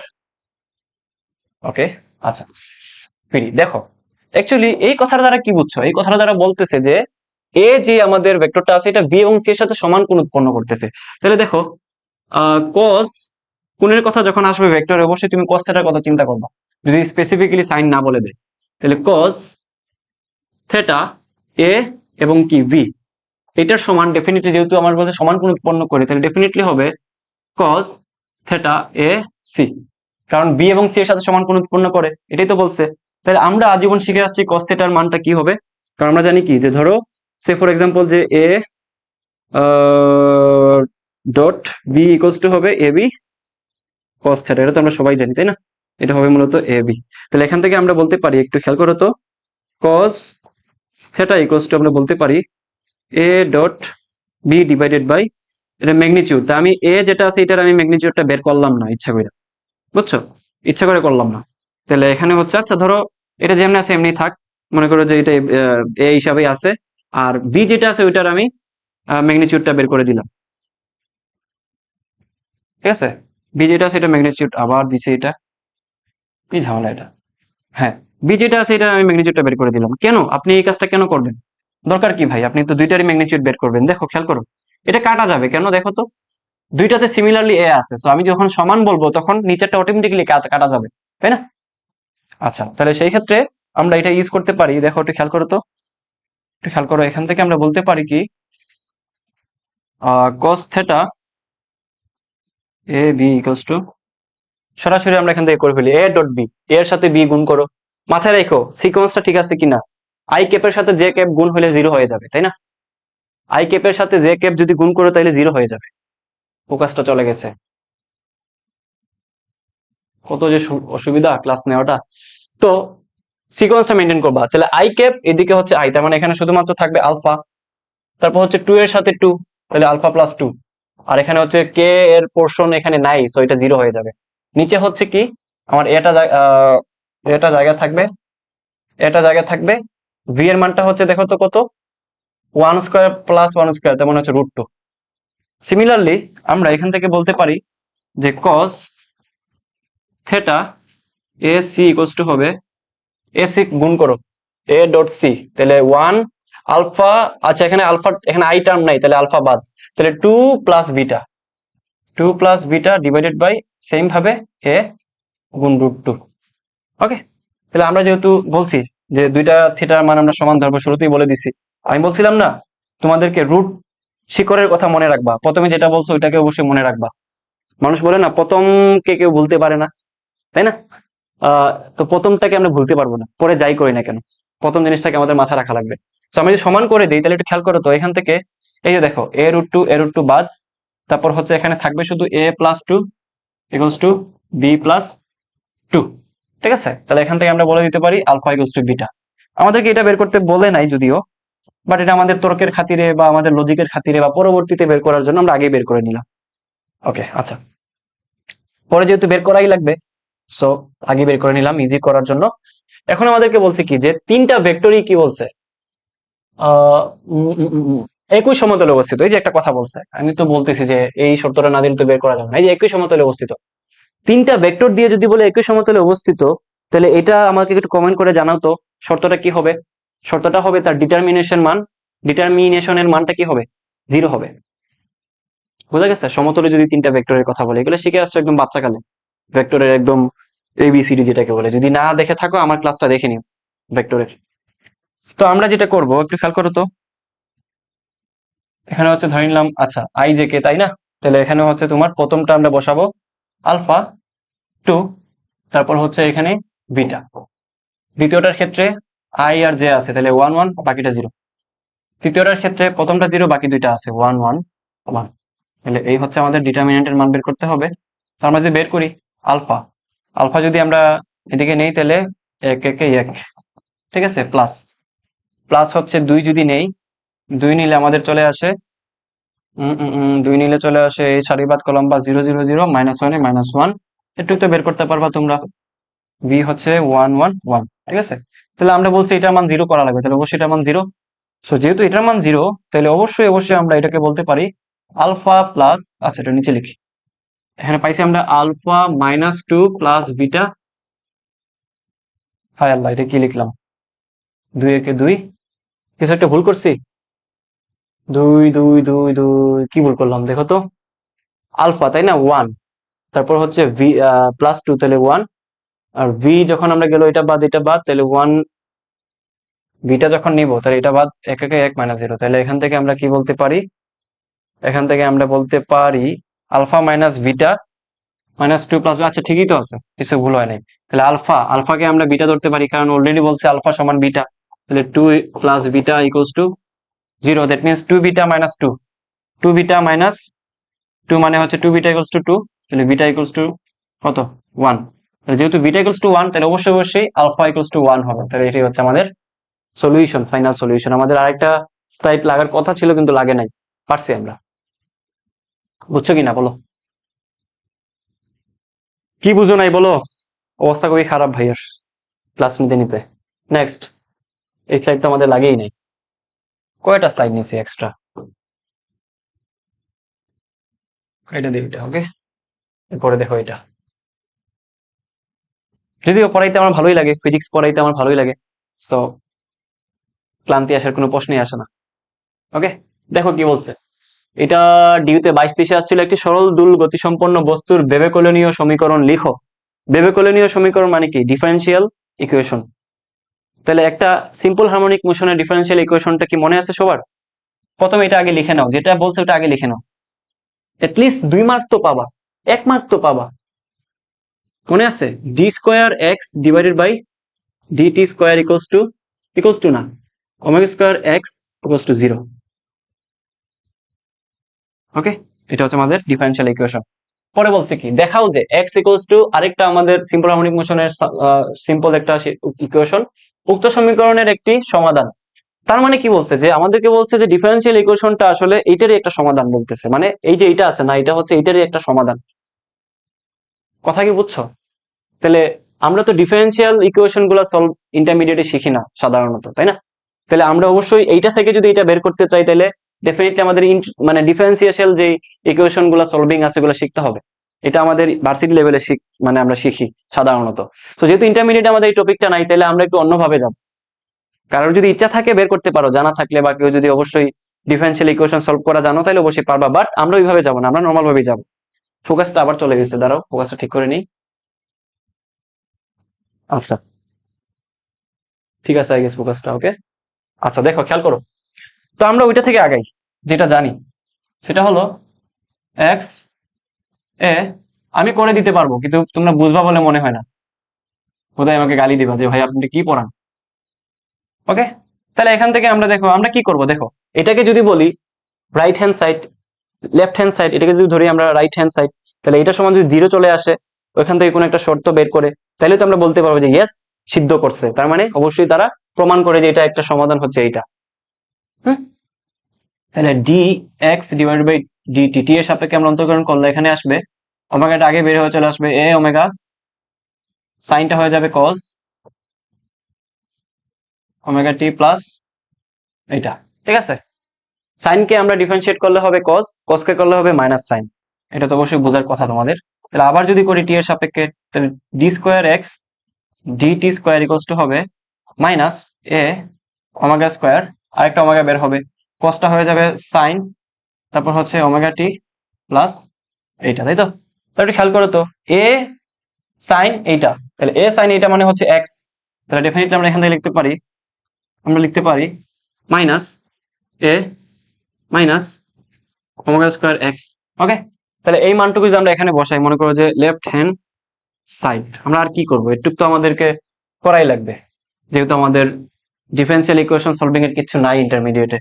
সো এখান থেকে আমরা বলতে পারি এটার মানটা আমরা পাইছি কত, minus A omega, sorry, minus ω² x, already আরেকটা দেওয়া আছে ω² x, দ্যাট মিনস এটা কাটা যায় থাকবে হচ্ছে 0, দ্যাট মিনস এটাই হচ্ছে আমাদের আর এইচ এস। বুঝছো কিনা বলো, বুঝছো কিনা বলো? এইটুক দিয়ে আসলে মার্ক পাওয়ার কথা। মানে যেই টিচারটা, যেই প্রফেসরটা এই প্রবলেমটা সেট করছেন, উনি হয়তোবা এইরকমই সলিউশন চাচ্ছেন, কারণ উনি তো অবশ্যই জানেন যে এইচএসসি কারিকুলামে আসলে ডিফারেন্সিয়েশন ইকুয়েশন সলভের কোনো আমাদের কি বলা যায় কোর্স নাই, বা আমাদের কোনো টপিক নাই। এটা ঢাকা বিশ্ববিদ্যালয়ে 22-23 আসছে একটা প্রবলেম রিটেনে, সার্কিটের একটা প্রবলেম, বর্তনীর। ঠিক আছে, তো দেখো এখানে মূলত আমাদেরকে বলছি নিচের বর্তনীতে এইগুলো দেওয়া আছে, বিদ্যুৎ প্রবাহ I0 I1 I2 বের করতে বলছে, তাই না? সো এটা হচ্ছে আগেরই একটা প্রবলেম, যেটা দেখাইছিলাম আগের একটা স্লাইডে। ঢাকা বিশ্ববিদ্যালয়ের সম্ভবত 23-24-এ আসছিল, কারশফের ল ইউজ করে দেন কেভিএল কেসিএল এগুলো কিন্তু অ্যাপ্লাই করা শিখতে হবে তোমাকে ডেফিনেটলি, তাই তো? আচ্ছা, এখানে একটু খেয়াল করো, তোমাকে যদি একটু ভিজুয়ালাইজ করে এই জায়গাটাতে, এখানে দেখো কারেন্টটা যাচ্ছে হচ্ছে কি আই নট, তাই তো? আই নটটা এদিকে এসে দুইটা ভাগে বিভক্ত হচ্ছে, এদিকে একটা ভাগ এদিকে আরেকটা ভাগ। এখানে হচ্ছে I1, এটা হচ্ছে I2। ওকে, তো এখান থেকে আমরা সিম্পলি বলে দিতে পারি, দেখো তো আই নট যেটা আছে, আই নট যেটা আছে এটাকে আমরা বলতে পারি I1 প্লাস I2। সিম্পলি বলে দিতে পারি এটা, এটা হচ্ছে কারশফের ফার্স্ট ল থেকে আমরা এটা বলবো। ওকে, তো প্রথমত হচ্ছে আই নটটা বের করা মানে কি, সম্পূর্ণ বর্তনীর যে আই নটটা ওইটা, তাহলে আমাকে সম্পূর্ণ বর্তনীর তুল্য রোধটা আগে বের করে নিতে হবে, এটাই তো নিয়মে বলে, তাই না? তাহলে এই ক্ষেত্রে আমাকে সম্পূর্ণ বর্তনীর তুল্য রোধ যদি বের করতে হয়, তাহলে একটু খেয়াল করো, আমি বর্তনীটা একটু এঁকে নেই সুবিধার্থে। এই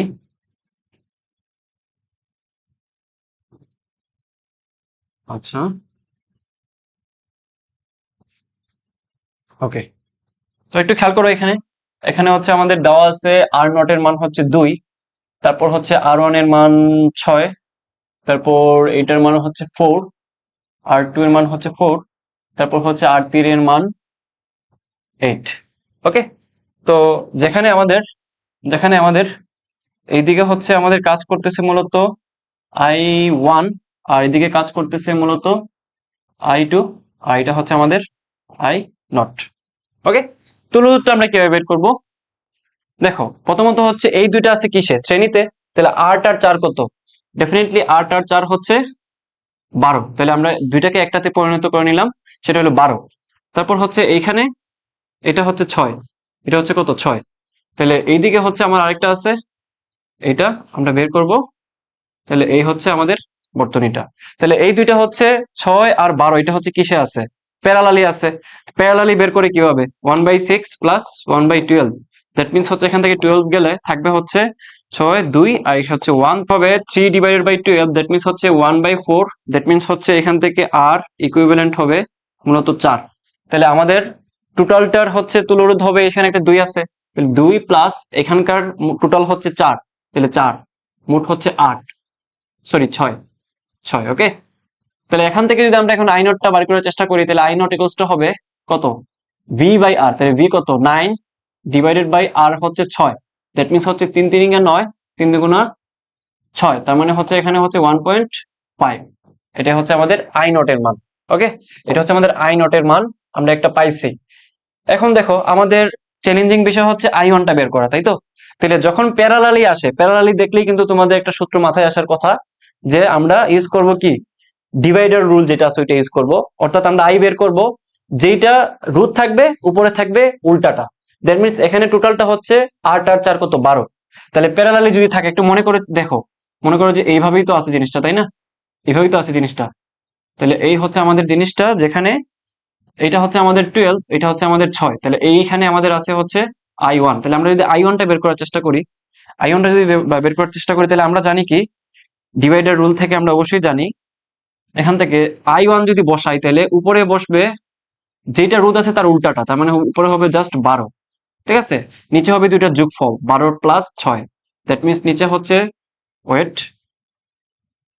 6 ইন্টু হচ্ছে I0, মানে আমাদের টোটাল যে বর্তনীর মানটা ছিল ওইটা হচ্ছে কত 1.5, তাহলে দ্যাট মিনস এখানে হবে 18, তাহলে 12 ডিভাইডেড বাই 18 ইন্টু 1.5 মানে হচ্ছে কত 3/2, দ্যাট মিনস এটা হচ্ছে 6 দুগুণা 12, 3 6 18, 3 3 কাটা থাকে হচ্ছে জাস্ট 1, তাহলে দ্যাট মিনস এখান থেকে আমাদের I1 এর মান বের হয়েছে 1। ওকে, আর আমরা যে প্রথমে বের করছিলাম কিউসেভের ফার্স্ট ল দিয়ে, ওইটা থেকে আমরা জাস্ট যদি এখন I2 এর মানটা বের করার চেষ্টা করি, তাহলে এখান থেকে হবে মূলত I0 মাইনাস I1, তার মানে হচ্ছে I0 এর মান ছিল কত, I0 এর মান আমরা বের করছি 1.5 মাইনাস I1 এর মান বের করছি কত 1, দ্যাট মিনস হচ্ছে এটার মান হবে 0.5। বুঝা গেছে? কারণ কারা জানি বলে যে সার্কিটের সিও নাকি মানুষজন পড়ে না, জেনারেল লাইনে যারা থাকে। সো ইন্টারমিডিয়েটের হচ্ছে সার্কিটের এই অবস্থা, বিএসসি ইঞ্জিনিয়ারিং যারা করে তাদের বেসিক সার্কিট গুলা কেমন থাকবে সেটা তো বলারই অপেক্ষা রাখে না। নেক্সট দেখো, এটা আসছে ঢাকা বিশ্ববিদ্যালয়ে 22-23-এ, এবং এই প্রবলেমটা ফেমাস, কারণ প্রত্যেক বছরই কেন জানি থিওরি অফ রিলেটিভিটি থেকে আপেক্ষিকতার এনার্জির সাথে একটা রিলেশন করে কোশ্চেনটা দিয়ে দেয় ঢাকা বিশ্ববিদ্যালয়। তো দেখো আমরা এটা কিভাবে সলভ করতে পারি। আমাদেরকে বলছে কি যে এম ভরের একটি মিটার স্কেল ভি সমদ্রুতিতে এর দৈর্ঘ্য বরাবর চলমান, স্কেলটির আপেক্ষিক দৈর্ঘ্য 60 সেন্টিমিটার এবং আপেক্ষিক ভরবেগ দেওয়া আছে এইটা। দ্যাট মিনস এখানে একটু খেয়াল করো, আপেক্ষিক দৈর্ঘ্য দেওয়া আছে কত, 60 সেন্টিমিটার। ঠিক আছে, তার মানে হচ্ছে আমাদেরকে প্রথমটার এখান থেকে আপেক্ষিক দৈর্ঘ্য দিছে, তার মানে আমাদের এখান থেকে ভি বা এন এর মানটা বের করে ফেলা যাবে খুব ইজি ভাবে। ভি এর মানটা বের করা যাবে এখান থেকে, যেহেতু এই মানগুলো দেওয়া আছে। তারপর আমাদেরকে বলছে কি ভরবেগ, মানে পি এর মানটা দেওয়া আছে 8 joule per C, by C দেওয়া আছে, তাই না, বাই সি। সো আমাদেরকে বলছে যে মিটার স্কেলটির আপেক্ষিক শক্তি কত। তাহলে আপেক্ষিক শক্তি, প্রথমত তোমাকে একটা জিনিস আমি বলবো, এটা প্রবলেম সলভিং এর একটা পদ্ধতি। আমাদেরকে যেটা বের করতে বলছে ওইটা একটু তুমি আলাদা করে নাও। কি বলছে যে আপেক্ষিক শক্তি কত, দ্যাট মিনস আমাদেরকে বের করতে বলতেছে E equals to M C square, ওইটা বের করতে বলছে, তাই না। তাহলে এখানে আমরা সি স্কোয়ার ঠিক আছে, বাট এই যে এমটা আছে, এই এমটা নিয়ে হচ্ছে আমাদের কাজ, এই এমটা আমাদেরকে বের করতে হবে। খেয়াল করো, তাহলে আমরা সাধারণত এই যে দৈর্ঘ্যের ক্ষেত্রে সূত্রটা কি জানি, 60 সেন্টিমিটার দেওয়া আছে, মিটার স্কেল মানে কত, 1 মিটার মানে 100 সেন্টিমিটার। তাহলে এখান থেকে আমরা বের করতে পারি 60 centimetre equals to 100 root over 1 minus B square divide by C square. Okay, আরেকটা জিনিস মাথায় রাখো, আরেকটা শর্টকাট যেটা কাজে দেয় এটা, সেটা হলো দেখো V equals two NC, V equals two NC. তাহলে এখান থেকে আমরা ডাইরেক্ট ভি বাই সি এর বদলে এন লিখে দিতে পারি, তাহলে এন স্কোয়ার। তাহলে এখান থেকে আমরা মূলত বের করবো এন এর মান। তাহলে এখানে মূলত হবে 1 মাইনাস এন স্কোয়ার, মানে হচ্ছে অ্যাকচুয়ালি স্কোয়ার করে দিলে সেটা হবে কত, 60 ডিভাইডেড বাই 100, এটার উপরে স্কোয়ার, তাই না। তাহলে এই শূন্য কাটা, তার মানে দ্যাট মিনস এটা হবে কত, 3 দুগুণা 6, তারপর হচ্ছে এখানে কত হবে 5 দুগুণা 10, 3 দুগুণা 6 5 দুগুণা 10, তার মানে হচ্ছে 3/5 স্কোয়ার। দ্যাট মিনস এই মানটা হচ্ছে কত, 9 ডিভাইডেড বাই 25, 9 ডিভাইডেড বাই 25। ঠিক আছে, এই মানটা হচ্ছে এইটা। তাইলে এখান থেকে আমরা 1 মাইনাস এন স্কোয়ার মান পাইছি এইটা, তার মানে হচ্ছে এন স্কোয়ার মান হবে 1 মাইনাস 9/25। দ্যাট মিনস হচ্ছে 25 থেকে 9 চলে গেলে কত থাকে, 16 ডিভাইডেড বাই 25। দ্যাট মিনস আমরা যদি এখান থেকে জাস্ট এন এর মানটা বের করতে চাই, এন ইকুয়ালস টু হবে root over 16 divided by 25। That means হচ্ছে 4 ডিভাইডেড বাই 5, এই হচ্ছে আমাদের আলটিমেট এন এর মান। ওকে, আচ্ছা, তো এখন আমরা কি ইউজ করব, এখন আমরা ইউজ করব মূলত, একটু খেয়াল করো, আমাদেরকে দেওয়া আছে এখানে গিভেনে দেওয়া আছে, আমাদের গিভেনে দেওয়া আছে ভরবেগের মান। তাহলে পি ইকুয়ালস টু হবে MV, P equals to MV হবে। তাহলে এম ইকুয়ালস টু হবে পি বাই, এখান থেকে আমরা আবার জানি কি E equals to M C square. So আমরা যদি ডাইরেক্ট মানটা বসাই তাহলে এম সমান হবে P by V C square. So P এর মানটা আমরা কত পাইছি, পি এর মানটা আমরা অ্যাকচুয়ালি 8/c পাইছি, 8 ডিভাইড বাই সি। আর ভি ইকুয়ালস টু হবে অ্যাকচুয়ালি আমাদের NC, NC into C square. Okay, তাহলে একটু খেয়াল করো, এখান থেকে হচ্ছে 8 থাকবে, সি নিচে চলে আসলে সি স্কোয়ার, একটা এন থাকবে ইন্টু সি স্কোয়ার। তাহলে সি স্কোয়ার কাটা থাকবে হচ্ছে 8 divided by N, that means হচ্ছে 8 ইন্টু, তারপর হচ্ছে আমাদের এন এর মান কত, এন এর মানটা হচ্ছে অ্যাকচুয়ালি এখানে 4/5, তাই তো, 4 ডিভাইডেড বাই 5। দ্যাট মিনস আমাদের মানটা হচ্ছে কাটা দিলে থাকে হচ্ছে 10, থাকে হচ্ছে 10, 4 দুগুণ 8 5 দুগুণ 10, এটা হচ্ছে 10 জুল। দ্যাট মিনস এর মানটা হচ্ছে 10 জুল। তাহলে এই মানটা তুমি এম বসায় করতে পারো, আবার এভাবে করতে পারো, এভাবে করলে তোমার আরেক স্টেপ কমে যাবে এবং ক্যালকুলেট করতে ইজি হবে। সো এই ছিল হচ্ছে একদম 22-23 পর্যন্ত সলভ। যদি তোমাদের বাকিগুলা ফ্রিলি পাইতে চাও, যেমন হচ্ছে 21-22 যখন থেকে রিটেন শুরু হয়েছে, লাস্ট ইয়ারটা যদি তোমাদের লাগে তাহলে ওইটাও আমাদের কমেন্ট করে জানাও। তোমাদের কমেন্টের ভিত্তিতে ওই ক্লাসটা রেকর্ড করে আমি অবশ্যই তোমাদেরকে দিব। সো অনেক দেরি হয়ে গেছে, সকাল হয়ে গেছে প্রায় 6টা। সো এখনই শেষ করতে হচ্ছে।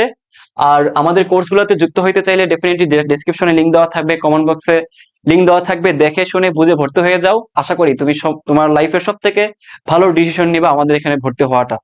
এবং আমরা তোমাদেরকে এই আশ্বাসটা দিচ্ছি, আমাদের কোর্সটাতে তুমি যদি মাত্র 500 টাকা খরচ করে ভর্তি হও, মাত্র 500 টাকা দিয়ে যদি তুমি ভর্তি হও, তাহলে তোমার পুরো অ্যাডমিশন লাইফে সবগুলো ইউনিভার্সিটি তুমি চান্স পাবা, ডাবি রাবি জাবি জিএসটি। সবার জন্য ভালো শুভকামনা থাকলো, সবার জন্য শুভকামনা থাকলো। আজকে এই পর্যন্তই, আল্লাহ হাফেজ।